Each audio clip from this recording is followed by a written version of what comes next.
Most people have no idea what is actually inside the cans they buy every week. 68% of the 32 billion cans sold in America every year contain something quietly working against your heart. And the labels are specifically designed to keep you from noticing. Today, we are going through the entire canned goods aisle. 13 products to avoid. Starting at lower concern and ending with the one the World Health Organization places in the same carcinogen category as tobacco. Then, the 11 canned foods genuinely worth buying. Every fact is sourced. Let's get into it. Number 13. Canned soup. This is the one that stings a little. Because this is not some obscure product at the back of the shelf. This is the can most people reach for when they are sick, exhausted, or just need something warm and fast. That familiar label has been a comfort signal for generations. Here is what is actually inside that comfort. A single cup of canned condensed cream of mushroom soup contains up to 970 milligrams of sodium. Chicken noodle sits right there beside it. The American Heart Association's cardiovascular limit for an entire day is 1,500 milligrams. One cup of soup puts you at 65% of that ceiling, before you have eaten anything else today. But the number is not even the real problem. It is the serving size math printed on the label. That cup is technically half a can. The nutrition label assumes you will eat half now and refrigerate the rest for tomorrow. Nobody does that. Nobody opens a can of soup, eats exactly half, and saves the rest. Which means most people are taking in close to 1,940 milligrams of sodium from what they thought was a light lunch. Before dinner has even started, one can, one sitting, your entire daily cardiovascular sodium budget. Gone. And you still have the rest of the day ahead of you. Number 12. Canned fruit in heavy syrup. Here is how this one works on you. The word fruit on a label triggers something automatic. Your brain reads it as natural, as safe, as the right choice. Peaches, pears, mandarin oranges, cherries, fruit cocktail, the names themselves sound completely harmless. Then you look at what those fruits are actually sitting in. Heavy syrup is a solution of 40 to 50% sugar mixed with water and corn syrup. That liquid is not just surrounding the fruit while it sits on a shelf. The fruit is actively absorbing it the entire time. One cup of fruit, packed in heavy syrup, delivers 36 grams of added sugar. The AHA's maximum daily added sugar for an adult man is 36 grams. For women, it is 25. For children, lower still. 1 cup of canned peaches as a side dish, not even the main course. Quietly uses up your entire daily sugar allowance before you noticed. The fruit itself is not the problem. It is what it has been sitting in for months. Go for light syrup, juice-packed, or frozen. That one label swap matters more than it looks. Number 11. Canned potatoes. Potatoes are the most consumed vegetable in America, around 1,220 pounds per person per year.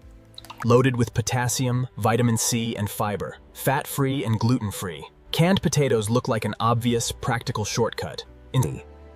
The concern here is not what is inside the potato. It is what can grow inside the can.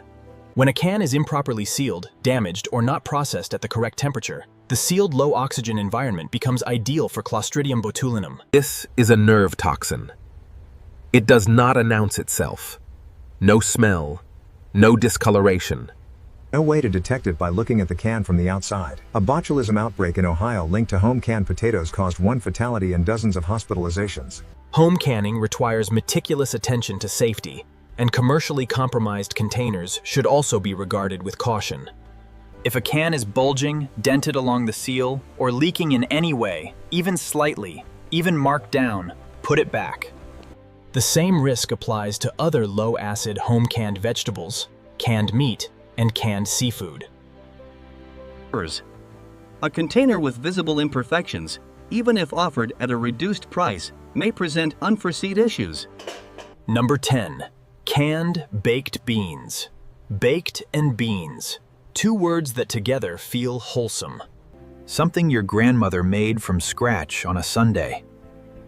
That association runs deep. And it is almost entirely disconnected from what is inside most commercial cans.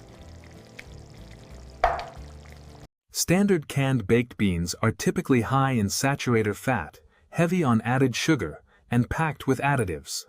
The most common is high fructose corn syrup, HFCS. It is used because it is cheaper to manufacture than table sugar.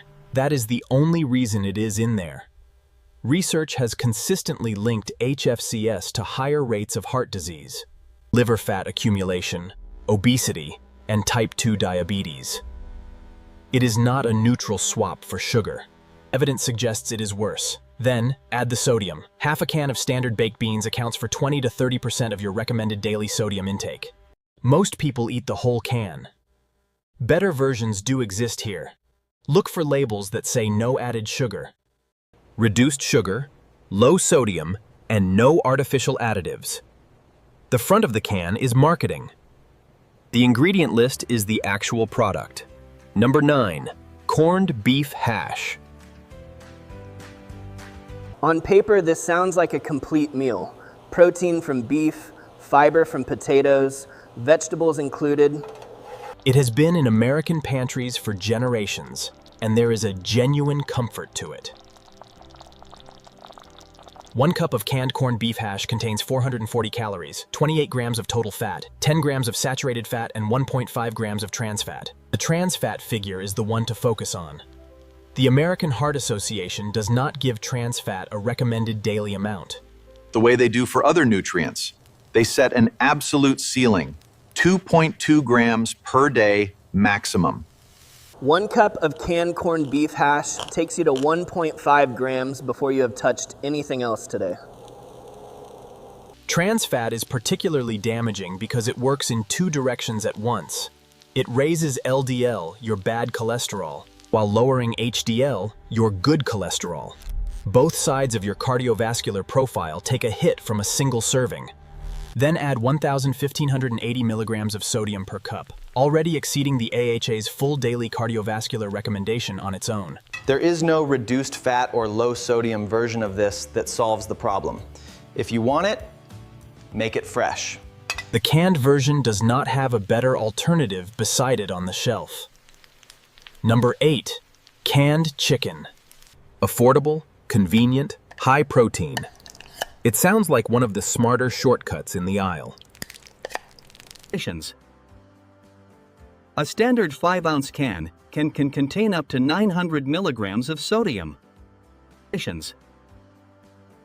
A standard 5-ounce can can contain up to 900 milligrams of sodium. But sodium is not even the main concern. Many canned chicken products include sodium nitrate as a preservative. When heated, sodium nitrate reacts with meat proteins to form nitrosamines, potent carcinogens. A product bought for its clean protein profile contains a preservative that becomes cancer-causing the moment you cook it. None of that appears on the front of the label. If this is helping you see the canned goods aisle differently, keep watching. The second half covers the 11 options that actually hold up. Number 7. Canned pre-cooked pasta meals. 150 million cans of SpaghettiOs are sold every year. It is the can from childhood. The one you open for your kids when there is no time for anything else. 1 serving contains 13 grams of fat, 1,322 milligrams of sodium, and 11 grams of sugar, mostly from high fructose corn syrup. Minimal protein. and the organic canned ravioli sitting beside it at a higher price. Frequently the same sodium and sugar levels. The word organic describes how the ingredients were grown. It says nothing about what was added afterward. A better-looking label on the same nutritional problem. Number 6. Canned pickles. In their natural fermented form, pickles are genuinely good food. Low-calorie, rich in antioxidants, loaded with probiotics. Commercially canned pickles are different. One large dill pickle contains approximately 809 milligrams of sodium. 2/3 of your entire daily limit in a single pickle. Switch to sweet pickles and you trade sodium for sugar. Up to 20 grams per pickle. 2 sweet pickles contain more sugar than a can of Coca-Cola.